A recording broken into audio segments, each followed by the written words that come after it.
Content के रूप में मैंने बताया था कि आधुनिक भारत जब हम पढ़ते हैं तो आधुनिक क्यों कहते हैं और उसको हमें विश्व के परिप्रेक्ष्य में हमें अध्ययन करने की आवश्यकताएं होती है।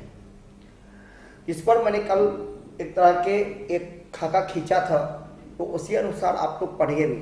आज चलिए उसी पर जो हम चर्चा करने जा रहे हैं, और इसलिए मैंने इसका नाम दिया है या लेक्चर नंबर हमारा जो है ये लेक्चर नंबर 2 है। लेक्चर नंबर 2 आज दूसरा क्लास है और ये 100% बीपीएससी 68 को ध्यान में रखते हुए मैंने इसको तैयार किया है। यह लेक्चर उनके लिए काफी उपयोगी है, तो आप लोग मेंटली प्रिपेयर रहे और हमारे साथ जितना जल्द से जल्द हो आप लोग ज्वाइन कीजिए और ज्वाइन करते हुए इसको अध्ययन कीजिए। Okay done. अब आप देखें यहां पर जो मैंने कहा था आधुनिक भारत। क्या आधुनिक भारत? आधुनिक भारत को समझने के लिए बेटा हमें इसको यूरोप से जानना होगा, यूरोप से समझना होगा। उसी परिप्रेक्ष्य में हमें जानने और समझने की आवश्यकता है। इसको मैंने पिछले क्लास में कहा था कि फ्लो चार्ट के थ्रू मैं आपको समझा दूंगा, जो समझने में काफी आसान होता है। राइट, अब हम देखें इसी को, हम आगे चले। देखिए, जब हम आधुनिक भारत के इतिहास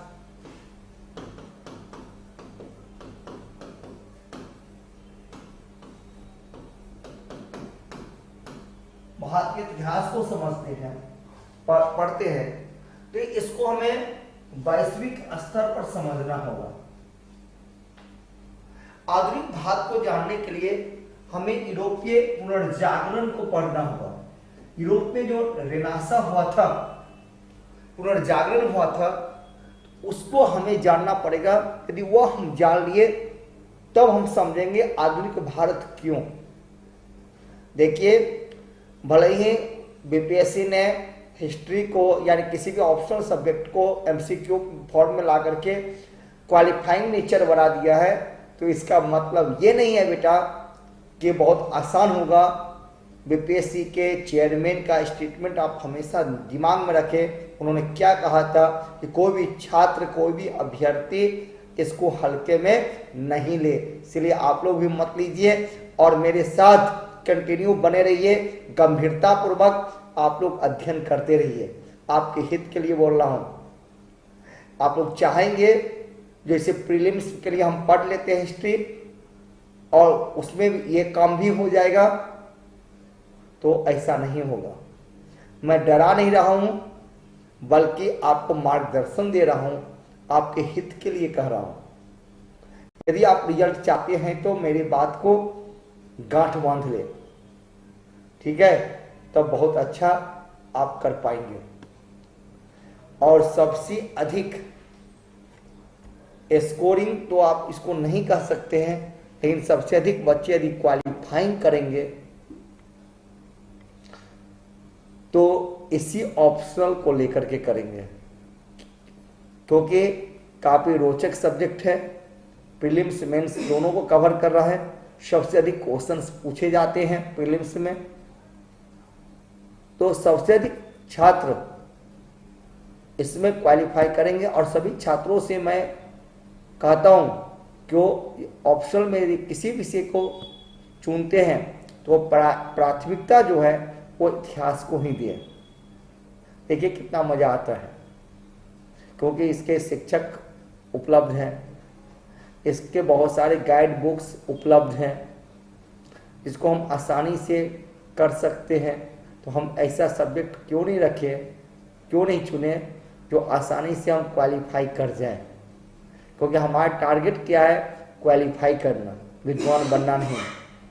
ठीक है, तो ये सब बात हम लोग करते रहेंगे।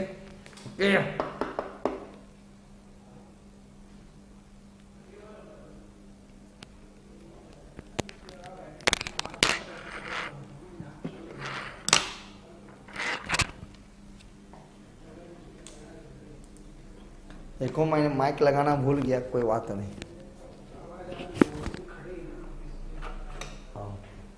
ओके, तो अब हम देखें यहाँ पर आधुनिक भारत को जानने के लिए और समझने के लिए हमें वैश्विक स्तर पर अध्ययन करने की आवश्यकता है। और हम यूरोपियन पुनर्जागरण को देखिए। यूरोप में जो पुनर्जागरण हुआ था वह इटली से हुआ था। मैं पुनर्जागरण नहीं पढ़ा रहा, लेकिन आपको समझाने का प्रयास कर रहा हूं जो कैसे भारत में भी आधुनिकीकरण प्रारंभ होता है। ठीक है, उसको समझिए। और ये पढ़ लेते तो बहुत सारे क्वेश्चन आप बना भी लेंगे। इटली से पुनर्जागरण की शुरुआत होती है और वह भी 14वीं सदी में। 14वीं सदी में इटली से पुनर्जागरण का प्रारंभ होता है और जिसमें चर्च वहां के सामंतों को चुनौती दी गई थी। देखिए, आप लोग ने ग्रेट रोमन एम्पायर, थोड़ा इसको मैं एक्सप्लेन कर देता हूं। ग्रेट रोमन एम्पायर का नाम सुना होगा, जानते हो बेटा क्या था ग्रेट रोमन एम्पायर था? ठीक है, यानी कि बेजेंटाइन एम्पायर भी इसको कहते हैं, बेजेंटाइन साम्राज्य था। क्या था?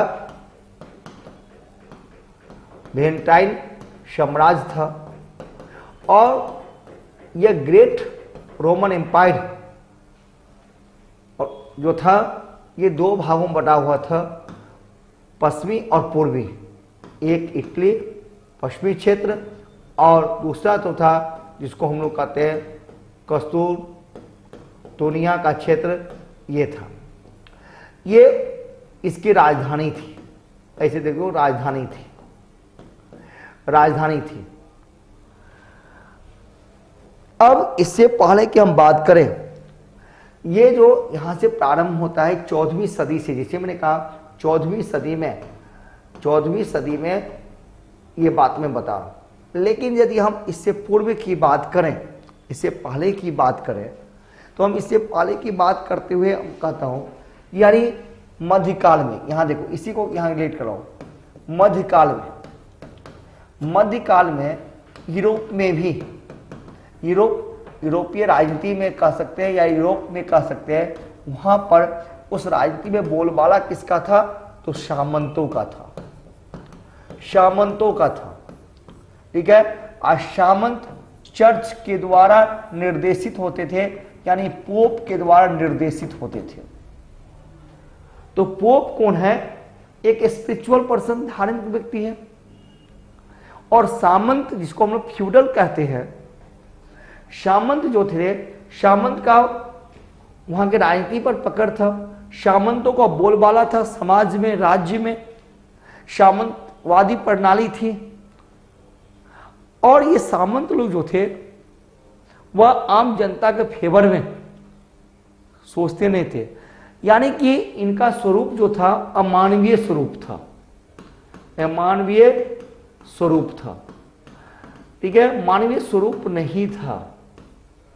ठीक है, जिसके कारण लोगों में बहुत सारे आक्रोश भी था। लेकिन जैसे जैसे मध्यकाल में ही आप पढ़ेंगे, जब विश्व इतिहास पढ़ेंगे, थोड़ा सा मैं यहाँ पर हिंट देता हूँ, अलग से मैं तो विश्व इतिहास पढ़ाऊंगा तो उस पर डिटेल हम लोग चर्चा करेंगे। यहाँ पर सिर्फ तुलनात्मक अध्ययन है, मैं आपको कोरिलेट कर रहा हूँ। ठीक है, तो इसका एक सामंतों का स्वरूप जो था बेटा, अमानवीय स्वरूप था, मानवीय स्वरूप नहीं था। यानी वो सामान्य जनता के हित में नहीं सोचते थे। और जिसके कारण लोगों में इनके विरुद्ध आक्रोश की भावनाएं भी थी।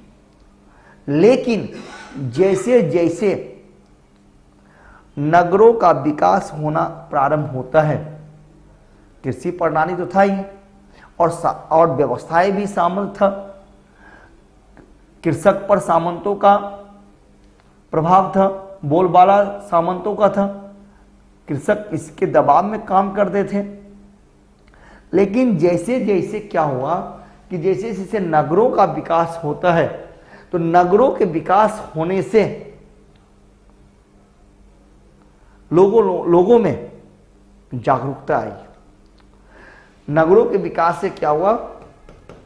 नगरों के विकास से लोगों में जागरूकता आई। क्यों? क्योंकि कृषक समूह जो थे, वहीं पर कृषक समूह जो थे वो बेटा वो नगर में जाकर के अपना माल बेचने लगे। ठीक है, जब नगर में जाकर के अपना सामान वो बेचने लगे तो उनको वैल्यू प्राप्त हुआ अधिक, जो सामंतों के द्वारा नहीं मिलता था। सामंत तो उनका एक्सप्लॉइट कर रहे थे, यानी शोषण कर रहे थे। समझ रहे हो ना मैं क्या बता रहा हूं? तो धीरे धीरे लोग अवेयर हुए, उनमें जागरूकता हुआ और वो अपने वैल्यू को समझा। कब? जब वो गांव से निकल करके शहर की ओर जाते हैं, नगर की ओर जाते हैं और उनके अपने मूल्यों का वास्तविकता प्राप्त चला, जिससे क्या हुआ? सामंतवादी प्रणाली को ठेस पहुंचा है। और बाद में यूरोप में धर्म सुधार आंदोलन भी हुआ है, जिस कारण सामंतों को ठेस पहुंचा है, सामंतों को चुनौती मिला है। ये मध्यकाल की बात बता रहा हूं। ठीक है, तो इस तरह की स्थितियां थी, इसलिए मैं यहां लिखा हूं कि चर्च एवं सामंतों को चुनौती प्राप्त हुआ। कैसे चुनौती प्राप्त हुआ?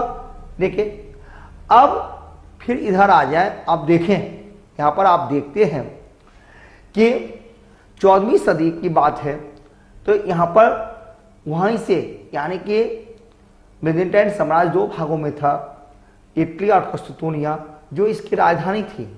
और ये जो क्षेत्र है यह शिक्षा का बहुत बड़ा केंद्र था, शिक्षा का बहुत बड़ा केंद्र था, विज्ञान का बहुत बड़ा केंद्र था, टेक्नोलॉजी का बहुत बड़ा केंद्र था। लेकिन आगे चल करके जब 1453 ईस्वी की बातें हैं, 1453 ईस्वी में जब टर्की ने कस्तूनिया पर आक्रमण किया, देखो ध्यान देना, जब कस्तूनिया पर इन्होंने आक्रमण किया है, तो कस्तूनिया पर आक्रमण करने के कारण कस्तूनिया का पतन तो हो ही गया और बिजेंटाइन साम्राज्य ग्रेट रोमन एम्पायर का भी पतन हो गया। राइट, ग्रेट पतन हो गया। और ये लोग यहां से शिफ्ट करके वह पश्चिमी क्षेत्र, यानी कि यहां से शिफ्ट करते हुए यहां के बाद ये लोग यहां से कस्तूनिया से कहां पहुंच गए? इटली की तरफ। अब जो है इटली जो है शिक्षा का, विज्ञान का, टेक्नोलॉजी का बहुत बड़ा केंद्र बना। और इतना आप लोग जानते हैं कि जहां पर विद्वान व्यक्ति होंगे, जहां पर विज्ञान होगा, जहां पर ज्ञान होगा, जहां पर टेक्नोलॉजी होगा, वह क्षेत्र का विस्तार होगा ही। यही हुआ इटली। इसीलिए पुनर्जागरण जो है इटली से ही प्रारंभ होता है। इसलिए पुनर्जागरण इस शब्द का मतलब ही होता है पुनर्जागरण। जिसे मैंने कहा इस शब्द का शाब्दिक अर्थ क्या होता है? इस शब्द का ही अर्थ होता है रीबर्थ, यानी फिर से जागना, पुनः जागना। ठीक है, फिर से जागे। और पुनर्जागरण का उद्देश्य ही था तर्क और विज्ञान की स्थापना। पुनर्जागरण का उद्देश्य ही था मानवीयता, मानवता और तर्क और विज्ञान को आधार मान करके कार्य करना। और ये इटली से प्रारंभ हुआ और धीरे धीरे अदर यूरोपियन देशों में फैला। क्यों? क्योंकि इससे क्या होता है, यहां हम देखते हैं, यहां पर आप इस फ्लो चार्ट को अध्ययन कर लें। इससे क्या होता है? तर्क और विज्ञान की स्थापना होती है। इससे क्या होता है कि मानवतावाद की शुरुआत होती है। तर्क के आधार पर, विज्ञान के बेस पर लोग कार्य करना, विकास करना किया। और इसमें बहुत सारे न्यूज़पेपर, चित्रकार, मीडिया, लेखकों का बहुत बड़ा बड़ा योगदान रहा था। जब हम पढ़ेंगे पुनर्जागरण अलग से वर्ल्ड हिस्ट्री में, मैं आपको बहुत अच्छे से इस बात को एक्सप्लेन करके समझाऊंगा। यहाँ तो सिर्फ तुलनात्मक अध्ययन कर रहा हूँ कि आधुनिक भारत से इसका संबंध क्या है, उससे मैं उसको जोड़ रहा हूँ। ठीक है। तो तर्क और विज्ञान क्या हुआ, विज्ञान की स्थापना हुई। जब तर्क और विज्ञान की स्थापना हुई तो धीरे धीरे क्या हुआ, प्रारंभिक अवस्था में कि भूमंडलीकरण की अवधारणा विकसित हुआ। भूमंडलीकरण यानी क्षेत्र के विस्तार, उपनिवेशवाद, कॉलोनी की स्थापना की अवधारणा विकसित हुआ। ऐसा क्यों? क्योंकि आप ये लोग अपना प्रसार करना चाह रहे थे, तो जिसके कारण क्या हुआ कि नवीन भौगोलिक खोजें प्रारंभ किया। तो नवीन भौगोलिक खोजें प्रारंभ करने में दो का सबसे प्रमुख योगदान था। एक थे इसी में से कौन, पुर्तगाल, और दूसरा कौन था, जो दो प्रमुख प्रारंभिक अवस्था में, एक पुर्तगाल थे और इसमें दूसरा कौन हुए थे, स्पेन। पुर्तगाल और स्पेन, इन दोनों ने इसमें सबसे आगे रहे। इन दोनों के पास सबसे अधिक टेक्नोलॉजी था। और यही स्पेन के थे कोलंबस, जो अमेरिका चले गए, और पुर्तगाल के थे वास्को डी गामा, वो कहां आ गए, भारत की ओर आए। तो क्या हुआ कि नवीन भौगोलिक खोजों प्रारंभ हुई, क्योंकि यूरोप में, इटली में और अन्य इन क्षेत्रों में उतना संभावनाएं नहीं थी, सीमित संभावनाएं थी। उसके लिए लोग विस्तार करना चाहे तो भौगोलिक खोजें प्रारंभ हुआ, नए नए उपनिवेशवाद प्रारंभ होता है। इससे क्या होता है, आपस में यूरोपीय प्रतिस्पर्धा की शुरुआत हो जाती है। और केवल पुर्तगाल और स्पेन नहीं, बल्कि इंग्लैंड भी, डच भी, डेनिश भी, ठीक है, फ्रांस भी अपने अपने उपनिवेशवाद की स्थापना करना प्रारंभ करते हैं, नई जगहों की खोज करना प्रारंभ करता है, क्षेत्र का विस्तार होना प्रारंभ होता है, अनेक वैज्ञानिक खोजें होती है। यानी भूमंडलीकरण की अवधारणा का विकास यहाँ पर धीरे धीरे होते रहता है, ठीक है। और क्यों हुआ, देखिए प्रतिस्पर्धा प्रारंभ, क्योंकि यूरोप में क्षेत्र विस्तार की सीमित संभावनाएं थी। ये लोग यूरोप से बाहर जाना भी चाहते थे। और इसी क्रम में पुर्तगालियों का, देखिए हम तो उधर नहीं जाएंगे अभी, पुर्तगालियों का भारत में आगमन होता है, जिसका उद्देश्य था व्यापार करना। अब व्यापार करके सबसे अधिक लाभ अर्जित करना इसका उद्देश्य रहा, ठीक है। अब देखिए पुर्तगालियों के भारत आगमन जो वास्को डी गामा से प्रारंभ होता है, तो होता है, और लाभ अर्जित क्यों हुआ, तो उसको जानने के लिए आपको देखना होगा उस समय जो भारत की जो भौगोलिक परिस्थितियां जो थी उसको भी अध्ययन करने की जरूरत है। और भारत की उस समय की जो भौगोलिक परिस्थितियां थी वह यूरोपियंस के लिए काफी उपयोगी रहा, लाभदायक साबित हुआ है। वह अलग कठिन है, कहानी एक अलग है यहाँ पर, जो बार बार हम कहते हैं, जो पुर्तगाली वास्को डी गामा किस तरह से रूट खोज होता है उस पर भी अभी हम चर्चा करेंगे, जब अलग से पढ़ाएंगे तब, अभी इसी के बाद नेक्स्ट क्लास में।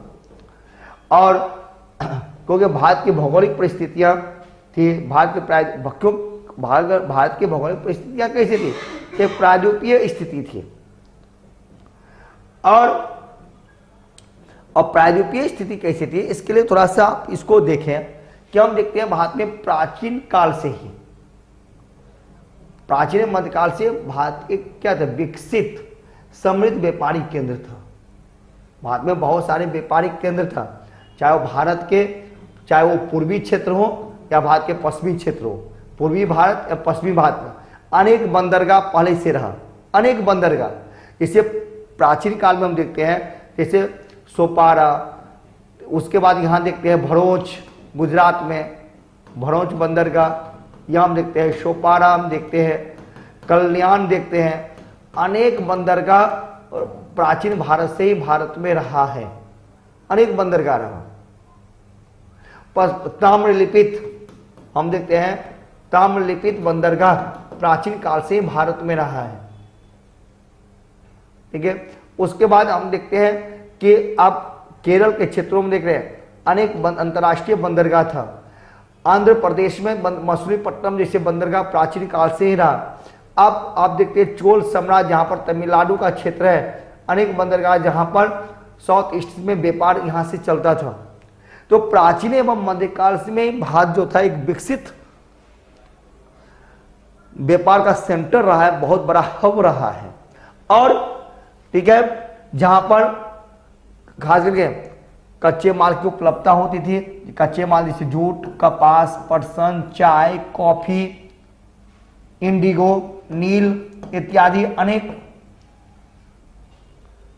कैश क्रॉप, ठीक है, अनेक अवेलेबल है। इसी को इन्होंने एक्सपोर्ट किया है, भारत से एक्सपोर्ट किया है, और जिसमें अधिक से अधिक इन लोगों ने पैसा कमाया। और जिसके कर क्या हुआ, स्थानीय शासकों का भी समर्थन रहा, जिसके परिणाम स्वरूप भारत में यूरोपियन शक्ति मजबूत होते हुए चला गया। और खास करके यूरोपियन शक्ति में कौन, पोर्तुगीज, डच, इंग्लिश, फ्रेंच, और इन चार प्रमुख शक्तियों में, इन चार शक्तियों में सबसे अधिक पावरफुल हुए तो वह कौन था, इंग्लिश, अंग्रेज। क्योंकि अंग्रेज के पास डिप्लोमेसी अच्छी था, इनकी कूटनीति अच्छा था, इनके पास सैन्य नीतियां अच्छा था, इनके पास नेवी पावर एक मजबूत था, जिसके बल पर उन्होंने अपने भारत में अपने आप को इस्टेब्लिश किया। और इन्होंने अब उसी बल पर पहले बंगाल के क्षेत्रों में, पहले दक्षिण भारत यानी कि बैटल ऑफ कर्नाटक होता है, कर्नाटक का युद्ध, बैटल ऑफ कर्नाटक का युद्ध होता है। उसके बाद बंगाल पर अधिकार किया, यानी प्लासी का युद्ध, बक्सर का युद्ध, वहां से राजस्व की प्राप्ति, दीवानी और निजामत दोनों अधिकार मिलता है। और जिसके बाद धीरे धीरे भारत में साम्राज्य का विस्तार होती है और शासन की स्थापना, इंग्लिश के शासन की स्थापना होती है। तो इसको इस प्रकार से समझने की आवश्यकता है, ठीक है। और मैंने क्या कहा, उस समय स्थानीय शासकों का समर्थन भी प्राप्त हुआ। इन व्यापारियों को, जो यूरोपियन व्यापारी भारत आए थे, स्थानीय व्यापारियों का समर्थन भी था। वो कैसे और कब, सारा कुछ मैं बताऊंगा, राइट। तो इसको आपने यदि समझ लिया, इस फ्लो चार्ट को, तो वैश्विक स्तर पर आप समझ सकते हैं कि कैसे भारत में आधुनिकीकरण हुआ। और यही पुर्तगाली वास्को डी गामा भारत आते हैं, जहां से आधुनिक भारत के अध्ययन के रूप में हम पढ़ना शुरू कर देते हैं।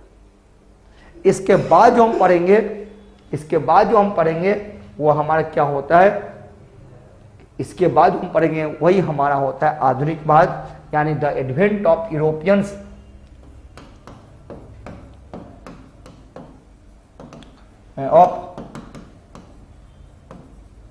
European company in India, Bharat में यूरोपियन कंपनी का आगमन। अब यहां से होता है हमारा टॉपिक की शुरुआत। इसको भारत में यूरोपियन कंपनी के आगमन को पढ़ने के लिए हमें उसको जानना आवश्यक है, और उसी प्रकार से प्रश्न पूछे जाने की ऑप्शनल में, भले ही वह एमसीक्यू फॉर्म में है या क्वालिफाइंग है, लेकिन उसी प्रकार से प्रश्न पूछने जाने की भरपूर संभावनाएं होती है। और मेरा मानना है कि 100% उसी टाइप से क्वेश्चंस होगा ही, ठीक है। और हमारा जो अब जो टॉपिक स्टार्ट होता है यहीं से, यानी Portuguese, Dutch, English and French. समझिए, पोर्तुगीज, इंग्लिश एंड फ्रेंच, यहां से हमें शुरुआत होता है, राइट। इसी टॉपिक को यहीं से भारत में यूरोपियन कंपनी का आगमन, यहीं से हम नेक्स्ट क्लास में कल पढ़ेंगे। पोर्तुगीज क्या थे, इंग्लिश क्या थे, डच क्या थे, और फ्रांसीसी क्या थे, डेनिश वगैरह भी आए थे, स्वीडिश भी आए थे। लेकिन एग्जामिनेशन पॉइंट ऑफ व्यू से उनका इतिहास में कोई अधिक वेटेज नहीं है, तो थोड़ा सा मैं हल्का चर्चा कर दूंगा, लेकिन उसके पीछे पागल होने की जरूरत नहीं है। यदि इसको आप गंभीरतापूर्वक कर लें तो फिर आगे समझ में आएगा कि जैसे मैंने सिलेबस बताया था कि ब्रिटिश साम्राज्य का एक्सपेंशन यानी विस्तार कैसे होता है। वो मैंने बताया था कि Anglo Bengal relation, Anglo Maratha relation, Anglo Mysore relation, Anglo Sikh relation, फिर बेलेजली की सहायक संधि नीति, डलहौजी की व्यक्तिगत का सिद्धांत यानी हड़प नीति, गोद लेने की प्रथा जो समाप्त कर दिया था, वह पढ़ेंगे। तो इसको हमें पढ़ना इसलिए है कि यूरोपियन कंपनी बाहर आए और आप इनका मेनली दो पावर के साथ भारत में इनका स्ट्रगल होता है, एक इंग्लिश और फ्रांसीसी के बीच में, और इंग्लिश सफल होते हैं, भारत में इनका शासन होता है। तो नेक्स्ट क्लास में हम यहीं से स्टार्ट करेंगे, the advent of the Europeans, Portuguese, English, French, सब पढ़ेंगे। आज बस इतना ही। बहुत बहुत शुभकामनाएं, बेस्ट ऑफ लक।